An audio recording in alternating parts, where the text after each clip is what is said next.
Bro ஜோதிட நுண்ணறிவு பேஜுக்கு உங்களை வரவேற்கிறேன். மிதுன லக்னத்துக்கு செவ்வாய் ப்ரீவியஸில் பார்த்துட்டோம். இப்போது குரு எங்கே இருந்தால் என்ன மாதிரியான காரக ஆதிபத்திய அமைப்புகளை பண்ணுவார் அப்படின்றத அப்படியே ரேண்டமாக பார்க்குறோம். இதிலே லேசாக பலன் தெரிய ஆரம்பிக்கணும். ஏன்னா லக்னாதிபதி எங்கே லக்னம் அப்படி இப்படிலாம் போட்டு தான் பண்ணுறோம். இதை கேட்சப் பண்ணிங்கன்னா தான் பலன் எடுக்க முடியும். என்னங்க இவ்வளோ ஃபாஸ்ட்டாக போகிறீங்க சடன்லின்னு சொல்லாதீங்க. செட்டப் கொஞ்சம் ஃபாஸ்ட்டாக இருக்குது. இன்னும் எழுத குரு சந்திரன் எழுத கூட டைம் இல்லாத மாதிரி போகுது. பட் டைம் சேஃப் ஆகுது. சரிங்களா, வாங்க கிளாஸுக்கு போகலாம். இயல்பாக குரு இந்த லக்னத்துக்கு தான் ஒரு மாதிரி மாரகத்தை பண்ணுறாரு, அது பண்ணுறாரு, இது பண்ணுறாருன்னு வரும். குரு மாரகத்தையும் பண்ணுவார், கேந்திராதிபத்திய தோஷத்தையும் இந்த லக்னத்துக்கு பண்ணுவார், மிதுன லக்னத்துக்கு. ஆமாம், சரி. எந்த ஒரு கிரகமும் உங்களுக்கு எந்த ஒரு தசையும் எந்த மாதிரியான பலன்களை தரப்போகுதுன்றத நீங்கள் பலனாக எடுக்கிறதுக்கு முன்னுக்கு தயவு செஞ்சு லக்னமும் லக்னாதிபதியும் எப்படி இருக்காங்க, லக்னத்தில் லக்னாதிபதி ஆட்சியாக இருக்கிறாரு, குரு எங்கே இருக்கலாம், ஓகே குரு இப்படி இருக்காரு, உண்மையிலேயே நீங்கள் நல்லவருங்க. இந்த லக்னம் இந்த ஜாதகர் வந்து நல்லவர். ஏமாலியாக வேறு இருப்பார், இவரும் ஏமாலியாக இருப்பார், நண்பர்களுக்கு ஏமாலியாக இருப்பார். ஆனால் என்ன, நல்ல மனைவி கிடைப்பாங்க. 7ஆம் பாவகத்தை பார்க்க 2 கிரகம் திக்பலம். இந்த இடத்துல குரு இருந்துட்டாருன்னா திக்பலம். இந்த திக்பலம்லாம் முந்தி பார்த்துட்டோம். மறுபடியும் எப்போல்லாம் கேட்காதீங்க. குரு திக்பலமாக இருந்தால் 1, 5, 9ஆம் இடத்த பார்ப்பார். இந்த அமைப்புகளில் குரு இருக்கிறது சூப்பருங்க. இந்த இடத்துல இருந்து பார்த்தா 7ஆம் பாவகம் பாக்கியங்கள் 5ஆம் இடம்லாம் அட்டகாசமாக இருக்கும். இங்கே இருக்கலாமா, அட்டகாசமாக இருக்கலாம். இந்த லக்னத்துக்கு கேந்திராதிபத்திய தோஷம் கிடையாது. இங்கே இருக்கலாமா, இருக்கக்கூடாது. ஏன், கிட்டத்தட்ட இது மாரகஸ்தானம் தான் உபய லக்னத்துக்கு. ஓகேங்களா, இந்த மாரக கான்செப்டுக்குள்ள இப்போ போவேன்னா, ஆனால் இங்கே இருக்கக்கூடாது. மீறி இருந்துட்டாரு 10ஆம் இடத்தை தொடர்பு கொள்வார். 2 10ஆம் இடத்தோட பேச்சு சம்மந்தப்படுறது, டீச்சிங் கோச்சிங் மாதிரியான அமைப்புகளில் உங்களை தொழிலாக கொண்டுட்டு வந்து வைக்கிறாரு. இல்லைங்க, இவர் லாயரு, உண்மையை பேசி டீச்சராக இருந்தவர் இப்போ ஒரு பொய்யை சொல்லி சம்பாதிக்க ஆரம்பிச்சிட்டாரு அப்படின்னு வரோம். ஏன், சனி. ஓகேங்களா, இல்லைங்க அப்படியே மாற்றுங்க. அடுத்ததாக செவ்வாய் வராரு. இவர் தான் யூனிஃபார்ம், போலீஸ், சேஃப்டி, செக்யூரிட்டி. இது புதனுடைய தன்மை. புதன் ஓரளவுக்கு அதிக சுபமைப்பில் இருந்தால் செக்யூரிட்டி சர்வீஸ் மாதிரியான அமைப்புகளில் சைபர் செக்யூரிட்டி அப்படி இப்படின்னு வருவாங்க. சரி, அடுத்ததா ஒரு இந்த மிதுன லக்னத்துக்கு குரு எங்கே இருக்கலாம் அப்படின்னு கேட்டிங்கன்னா, பெஸ்ட்டான இடம் இந்த இடம். அதிநட்பு ஸ்தானத்தில் 3ல் மறைஞ்சிடணும். இங்கே இருக்கிற குரு தொடர்பு கொள்ளக்கூடிய பாவகங்களை பாருங்கள், 7, 9, 11. அட்டகாசம். எண்ணங்களாலேயே சாதிப்பார் இவர். என்ன மாதிரி எனக்கு இப்படி தான் மிதுன லக்னம் இந்த இடத்துல இருக்கும். இந்த குரு இங்கே பார்ப்பாரு, இங்கே பார்ப்பாரு, இங்கே பார்ப்பாரு. இவருடைய காரகம் வாழ்நாள் முழுக்க கிடைக்கும். ஆதிபத்தியம் தசையில் மட்டும் கிடைக்கும். ஆதிபத்தியம் என்ன, 7, 10ஆம் ஆதிபத்தியம். காரகம் என்ன, குழந்தை, காசு. வாழ்நாள் முழுக்க புகழ், அந்தஸ்து, கீர்த்தி மூலியமாவே. சூரியனுக்கு பார்த்தோம்ல, 3ஆம் பாவகம் கொடுக்கக்கூடிய புகழ், அந்தஸ்து, கீர்த்தி மாதிரியான அமைப்புகளை கொடுத்து, அது மூலியமாகவே காசை கொடுத்து, அது மூலியமாகவே குடும்பத்தை கொடுத்து, அது மூலியமாகவே வேலையை கொடுத்துரும். புரியுதுங்களா? குரு இங்கே இருக்கலாமா, இது பெஸ்ட்டுங்க. ஓகேங்களா, இது பரவாயில்ல. 8, 12 சுபத்துவம். 8 பார்ப்பாரு, 12 பார்ப்பாரு.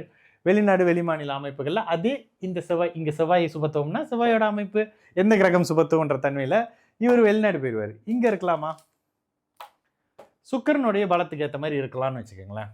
இது சூப்பர். இங்கே ஆப்ஷனே இல்லை. சூரியன் நீச்சமாக இருந்தாலும் சரி, சூரியன் உச்சமாக இருந்தாலும் சரி, சூரியன் ஆட்சியாக இருந்தாலும் சரி, இந்த குரு அட்டகாசம். இந்த இடத்துல சுக்கரன், சுக்கரன் காண போயிட்டாரு. சுக்கரன் இப்படின்னா இந்த குரு டல் அடிப்பாருங்க. ஆனாலும் என்ன பண்ணுறது, சூப்பர் லக்னத்தை பார்ப்பாரு. ஓகேங்களா, ஒருவேளை இப்படின்னா ஆட்சி பெற்ற சுக்கரனோட வீடு. இப்படி இருக்கக்கூடாதுங்க. அந்த குரு சுக்கரன் சேர்ந்து ஒரு இடத்துல இருக்கிறதோ, குரு சுக்கரன் சேர்ந்து ஒரு இடத்த பார்க்குறதோ இருக்கக்கூடாது. அதிக சுபத்துவ அமைப்பால் இருக்கும். இப்படி சுக்கரன் வந்துடுறாருன்னு வச்சுக்கோங்க, இந்த குரு தான் பெரிய லெவலில் உங்களுக்கு எல்லாத்தையும் கொடுக்க போகிறவர் குரு தசையிலன்னு அர்த்தம். ஓகேங்களா, குரு இங்கே இருக்கலாமா, உபய லக்னத்துக்கு குரு இந்த அமைப்புகளில் இருக்கலாம். அட்டகாசம். கல்யாணத்தை லேட்டாக கொடுப்பாரு, 7க்கு 12ல் மறைஞ்சிருக்கிறனால. ஆனால் இந்த இடத்துல இது அவருக்கு அதிநட்பு ஸ்தானம்னா, இது 2 நட்பு ஸ்தானம். இந்த 2 இடத்துல இருக்கலாம். உண்மையிலேயே கெடுதல்களை பண்ண மாட்டார். என்ன வேலை அப்படி இப்படின்ற மாதிரி உங்களுக்கு இதே குருவின் தன்மையில வைப்பார். இங்கே குரு தசை நடந்தால் கேந்திராதிபத்திய தோஷத்தை செய்வார். இந்த கேந்திராதிபத்திய தோஷத்தை சரி பண்ணுறது என்னது, அதிக சுப ஒளியை எப்படி வந்து சரி பண்ணிக்கலாம், அதிக சுப ஒளியை இப்படி சரி பண்ணிக்கலாம். தேய்பிரை சந்திரனை வச்சு சரி பண்ணிக்கலாம், இப்படி வச்சு சரி பண்ணிக்கலாம். ஆக்சுவலி இதை நான் ஒரு எக்ஸாம்பிள் சொல்கிறேன். இந்த குருவின் கேந்திராதிபத்திய அதீத தோஷத்தை இந்த இவர் வந்து கொஞ்சம் அப்சர்வ் பண்ணி இந்த ஒளியை கெடுப்பு. தோஷம்னா என்னங்க, உங்களுக்கு கிடைக்கிறதுல ஏதோ பிரச்சனை பண்ண போகுது. இந்த குரு தாயை கெடுப்பார். தசை வந்த உடனே தாயை கெடுப்பார். இது சொல்ல மாட்டேன். கேந்திரம்னா 4, 7, 10 இந்த உபய லக்னங்களுக்கு மட்டும் இயல்பாகவே இப்போ தனுசு லக்னம்னா இது கேந்திரமா வந்துடும், மீன லக்னம்னா இது கேந்திரமா வந்துடும்ன்றனால இது கொஞ்சம் ஸ்பெஷல் கேந்திரம். இருக்கிற சுபர்கள் கெடுக்க வைக்கும். சுக்கிரனுக்குமே கேந்திராதிபத்திய தோஷம் இருக்கு, அப்புறமா பார்ப்போம். இந்த இடத்துல குரு இருக்கிறாரு, சூரியன் சந்திரன் வேணாம். 7ஆம் பாவகத்தை கெடுக்கும். யாரை கெடுக்கும்? ஒய்ஃபு கெடுக்கும், மனைவி கெடுக்கும், கணவரை கெடுக்கும், இவரை கெடுக்கும், கணவரை கெடுக்கும், காதலை கெடுக்கும், கெடுக்கும் 7ஆம் இடத்துல தனிச்சு இருக்கிற பட்சத்தில். ஆனால் லக்னம் சுபத்துவமாகும், லக்னாதிபதியை சுபத்துவப்படுத்தும். ஓகேங்களா?